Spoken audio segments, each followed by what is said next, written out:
कृपया हमारे चैनल को ज़रूर सब्सक्राइब करें और इस कहानी को अंत तक सुनें।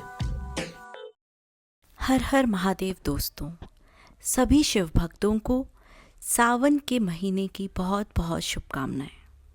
सावन के इस पावन महीने में हम आपको पूरा श्री शिव महापुराण सुनाने जा रहे हैं। कृपया हमारे चैनल पर जाएं और श्री शिव महापुराण का पाठ पूर्ण सुनें। आइए आज हम आपको श्री शिव महापुराण के 5वें अध्याय की कथा सुनाने जा रहे हैं। श्री शिव महापुराण के महात्म्य के 5वें अध्याय की कथा में चंचुला के प्रयत्न से पार्वती जी की आज्ञा पाकर तुमरुक का विंध्य पर्वत पर शिव पुराण की कथा सुनकर बिंदुक का पिशाच योनि से उद्धार करना तथा उन दोनों दंपति का शिवधाम में सुखी होना, इस बारे में विस्तार से सुनेंगे। आइए सुनते हैं शिव महापुराण के अंतर्गत महात्म्य का 5वां अध्याय। शौनक जी बोले, हे महाभाग सूत जी, आप धन्य हैं। आपकी बुद्धि भगवान शिव में लगी हुई है। आपने कृपया पूर्वक यह शिव भक्ति को बढ़ाने वाली अद्भुत कथा हमें सुनाई है। हे महामते, सद्गति प्राप्त करने के बाद वहाँ जाकर चंचला ने क्या किया और उसके पति का क्या हुआ, यह सब वृतांत विस्तार से हमें बताइए। सूत जी बोले, हे शौनक, एक दिन परमानंद में निमग्न हुए चंचला ने उमा देवी के पास जाकर प्रणाम किया और दोनों हाथ जोड़कर वह उनकी स्तुति करने लगी। चंचुला बोली, हे गिरिजानंदिनी, हे स्कंद माता, मनुष्यों ने सदा आपकी सेवा की है। समस्त सुखों को देने वाली हे शंभु प्रिय, हे ब्रह्म स्वरूपनी, आप विष्णु और ब्रह्मा आदि देवताओं द्वारा सेव्य हैं। आप ही सद्गुणा और निर्गुणा भी हैं तथा आप ही सूक्ष्म सच्चिदानंद स्वरूपनी आद्या प्रकृति हैं। आप ही संसार की सृष्टि, पालन और संहार करने वाली हैं। तीनों गुणों को आश्रय आप ही हैं। ब्रह्मा, विष्णु और महेश्वर, इन तीनों देवताओं का आवास स्थान तथा उनकी उत्तम प्रतिष्ठा करने वाली पराशक्ति आप ही हैं। हे शौनक, सूत जी बोले, जैसे सद्गति प्राप्त हो चुकी है, वह चंचुला इस प्रकार महेश्वर पत्नी उमा की स्तुति करके सर झुकाए चुप हो गई। उसके नेत्र में प्रेम के आंसू उमड़ आए थे। तब करुणा से भरी हुई शंकर प्रिया भक्त वत्सला पार्वती देवी ने चंचुला को संबोधित करके बड़े प्रेम से इस प्रकार कहने लगी। पार्वती बोली, हे सखी चंचुले, हे सुंदरी, मैं तुम्हारी की हुई इस स्तुति से बहुत प्रसन्न हूँ। बोलो, क्या वर मांगती हो? तुम्हारे लिए मुझे कुछ भी अदेय नहीं है। सूत जी बोले, पार्वती के इस प्रकार कहने पर चंचुला उन्हें प्रणाम करके दोनों हाथ जोड़कर नतमस्तक हो प्रेम पूर्वक पूछने लगी। चंचुला बोली, हे निष्पाप गिरिराज कुमारी, मेरे पति बिंदुक इस समय कहाँ हैं? उनकी कैसी गति हुई है, यह मैं नहीं जानती। कल्याणमयी दीन वत्सले, मैं अपने उन पतिदेव से जिस प्रकार संयुक्त हो सकूं, कृपया करके वैसा ही उपाय कीजिए। हे महेश्वरी, हे महादेवी, मेरे पति एक शूद्र जाति वैश्य के प्रति आसक्त थे और पाप में ही डूबे रहते थे। उनकी मृत्यु मुझसे पहले ही हो गई थी। वे न जाने किस गति को प्राप्त हुए हैं। सूत जी बोले, चंचुला का यह वचन सुनकर नीति वत्सला हिमालय पुत्री देवी पार्वती ने अत्यंत प्रेमपूर्वक यह उत्तर दिया। गिरिजा बोली, हे सुते, तुम्हारा बिंदुक नाम वाला पति बड़ा पापी था। उसका अंतःकरण बड़ा ही दूषित था। वैश्य का उपभोग करने वाला वह महामूढ़ मरने के बाद नरक में पड़ा। अगणित वर्षों तक नरक में नाना प्रकार के दुख भोगकर वह पाप आत्मा अपने शेष पाप को भोगने के लिए विंध्य पर्वत पर पिशाच हुआ है। इस समय वह पिशाच की अवस्था में ही है और नाना प्रकार के कलेश उठा रहा है। वह दुष्ट वहीं वायु पीकर रहता है और सदा सब प्रकार के कष्ट सहता है।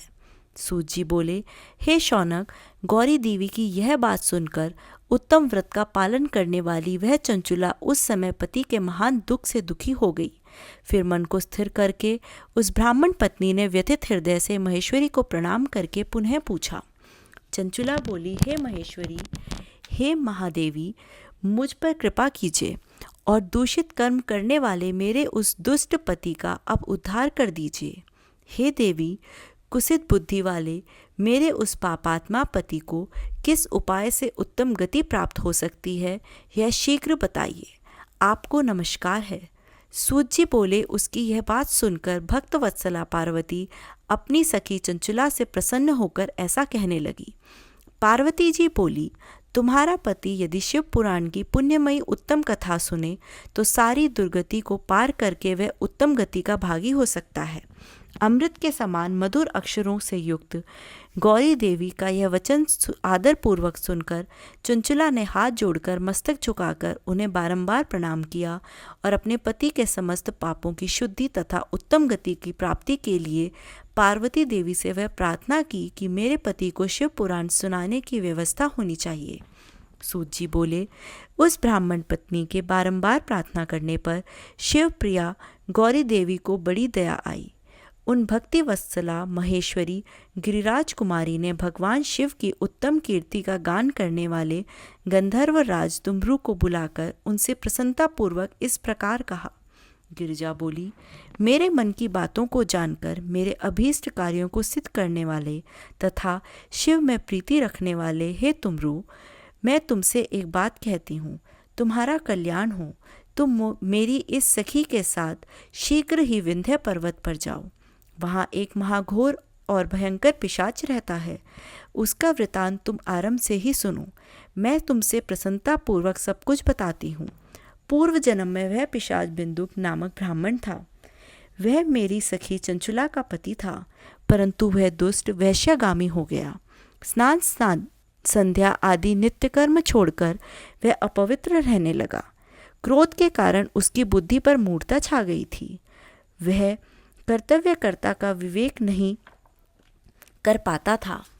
अभक्ष्य भक्षण, सज्जनों से द्वेष और दूषित वस्तुओं का दान लेना, यही उसका स्वाभाविक कर्म बन गया था।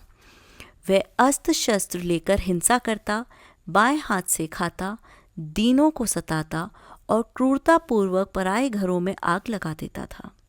वह चंडालों से प्रेम करता और प्रतिदिन वैश्या के संपर्क में रहता था। वह बड़ा दुष्ट था। उस पापी ने अपनी पत्नी का परित्याग कर दिया था और वह दुष्टों के संग में निरत रहता था। उसने वैश्या के कुसंग से अपने सारे पुण्य नष्ट कर लिए थे और धन के लोभ से अपनी पत्नी को निर्भय करके व्याभिचारिणी बना डाला। वह मृत्यु पर्यंत दुराचार में ही फंसा रहा। फिर समय आने पर उसकी मृत्यु हो गई और वह पापियों का भोग स्थान घोर यमपुर में गया और वहाँ बहुत से नरकों को भोगकर वह दुष्ट आत्मा इस समय विंध्य पर्वत पर पिशाच बना हुआ है। वहीं पर वह दुष्ट पिशाच अपने पापों का फल भोग रहा है। तुम उसके आगे यत्नपूर्वक शिव पुराण की इस दिव्य कथा का प्रवचन करो, जो परम पुण्यमयी तथा समस्त पापों का नाश करने वाली है। उत्तम शिव पुराण की कथा के श्रवण से उसका हृदय शीघ्र ही समस्त पापों से शुद्ध हो जाएगा और वह प्रेत योनि का परित्याग कर देगा। दुर्गति से मुक्त होने पर उस बंदूक नामक पिशाच को मेरी आज्ञा से विमान पर बिठाकर तुम भगवान शिव के समीप ले आओ। सूत जी बोले, हे शौनक, महेश्वरी उमा के इस प्रकार आदेश देने पर गंधर्व राज तुम्भ्रू मन ही मन बड़े प्रसन्न हुए और उन्होंने अपने भाग्य की सराहना की। तत्पश्चात उस पिशाच की सती साध्वी पत्नी चंचला के साथ विमान पर बैठकर नारद के प्रिय मित्र तुम्भ्रू वेगपूर्वक विंध्य हिमाचल पर्वत पर गए, जहाँ वह पिशाच रहता था। वहाँ उन्होंने उस पिशाच को देखा। उसका शरीर विशाल था और उसकी ठोड़ी बहुत बड़ी थी। वह कभी हंसता, कभी रोता और कभी उछलता था। उसकी आकृति बड़ी विकराल थी। भगवान शिव की उत्तम कीर्ति का ज्ञान करने वाले महाबली तुम्भ्रू ने उसे अत्यंत भयंकर पिशाच को बलपूर्वक पाशों के द्वारा बांध लिया।